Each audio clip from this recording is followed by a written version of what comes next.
The Bronx Expressway, carrying the mighty Interstate 95 across New York City, highly controversial, widely hated, and seemingly always in a state of permanent gridlock. Why is it always so busy? And why can't New York seem to do anything about it? On this video, we're going to find out. But first, I want to welcome you to the channel.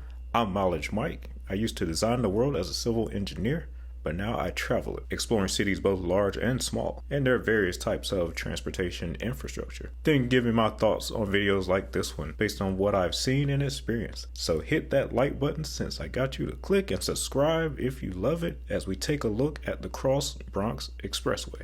Now let's get everyone up to speed in case you're not familiar with the Bronx Expressway. The Bronx Expressway is a major freeway through New York City's Bronx borough. It carries Interstate 95 and part of US Highway 1 in an east-west direction across the borough. Beginning at the Alexander Hamilton Bridge over the Harlem River from Manhattan, it continues eastward across the borough until an interchange in Throgs Neck, where I-95 turns northeast onto the Bruckner Expressway, while the Bronx becomes Interstate 295. It then continues through this neighborhood until reaching the Throgs Neck Bridge, which connects to the borough of Queens. The Bronx is a 6-lane 3x3 configuration for most of its length, with substandard shoulders on some sections, traveling through the most dense part of the Bronx. The Bronx was hotly debated and highly controversial from the beginning. Conceived by New York City planner Robert Moses between 1948 and 1972, it was the first American highway built through a dense urban area, and the most costly per-mile highway ever built up to that point, at over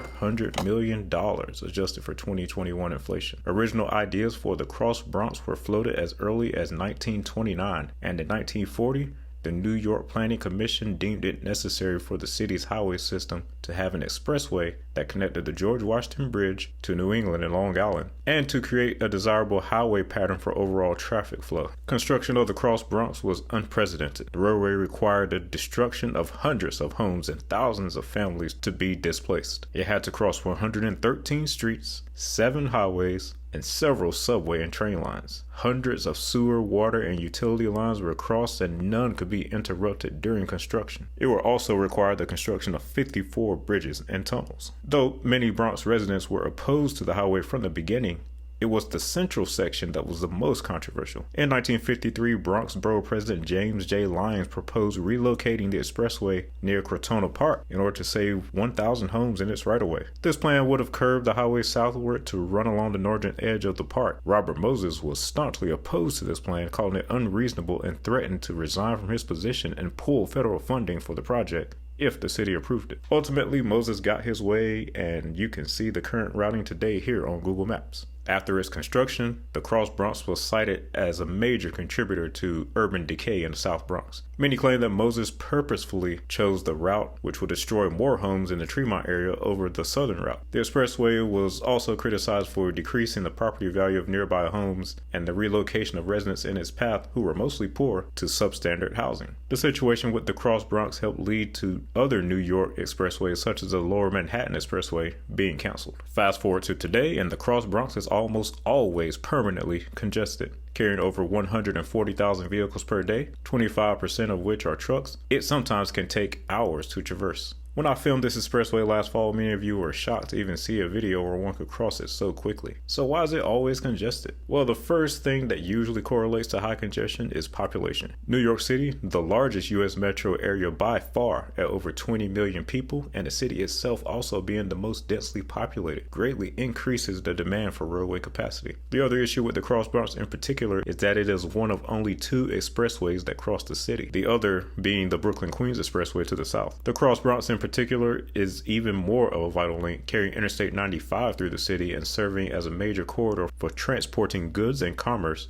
between New York, New England, New Jersey, and points south. Then with all this burden placed on the roadway, the capacity is only 6 lanes. For a better picture, take a look at the highly impressive New Jersey Turnpike, which brings Interstate 95 up through the northern part of that state and routes to New York City. In order to facilitate that traffic, the New Jersey Turnpike uses an ingenious configuration of lanes that separates truck and car traffic. Now, with all that traffic you see on the turnpike, upon approaching the George Washington Bridge, the traffic from the transcontinental Interstate 80 80 also joins the party. Then both it and the turnpike's traffic are squeezed onto the GWB, which at least does have 2 decks for additional capacity. Upon entering Manhattan, some car traffic will exit southbound onto the Henry Hudson Parkway towards Midtown and Lower Manhattan, but most people and all trucks will remain on I-95. The real fun begins immediately entering the Bronx, where I-95 has this interchange with Interstate 87, the major Deegan Expressway.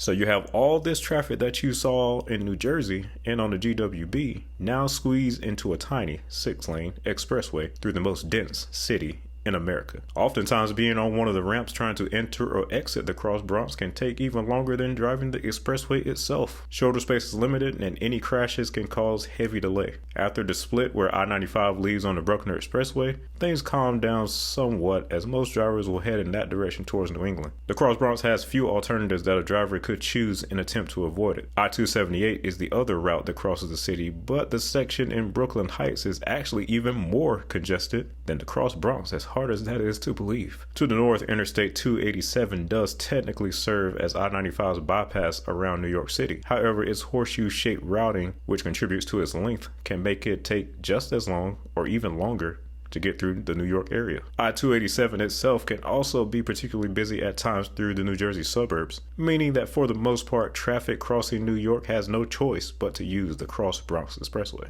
Now, you don't need to be an engineer or know anything about traffic flow to see that something is wrong with this highway for it to always be like this. New York officials are well aware. Not only does the congestion frustrate local drivers, truckers, and residents, but the noise and air pollution caused by it are quite alarming. So what has New York considered doing, if anything, to address the Cross Bronx Expressway in modern times? The expressway cannot be widened with additional capacity for obvious reasons, and the feasibility of building an alternate reliever route is also pretty much out of the question. Current Mayor Eric Adams has commented, the Cross Bronx Expressway was a scar carved through the heart of the Bronx, turning bustling streets into ghost towns. But 50 years later, we see the resilience of this great borough and we have an opportunity to make the Bronx whole again. In December 2022, money from the recently passed infrastructure law was used to launch a $2 million study on how to modernize the Cross Bronx and reduce the pollution and noise associated with it, along with efforts to reconnect the neighborhood split by its construction. Officials are expecting this study to be complete by 2024, and most are expecting it to conclude with some plan for capping the highway. A 2018 estimate proposed that a 2.4-mile cap of the below-grade portion of the Cross Bronx Expressway will cost around $757 million.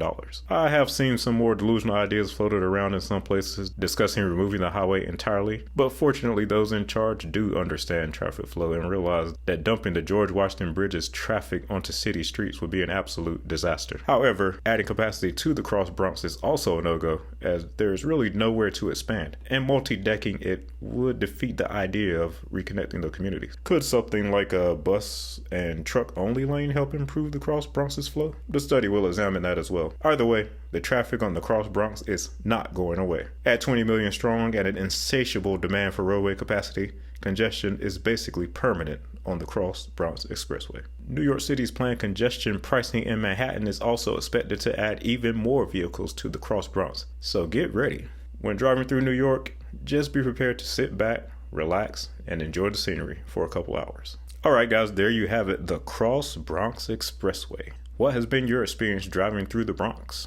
Do you believe there is a way to ease this congestion? If crossing through New York, do you find the Brooklyn-Queens Expressway or I-287 as better routes than the Cross Bronx? Let me know in the comments. Thank you for watching. See you on the next trip coming soon to a town near you.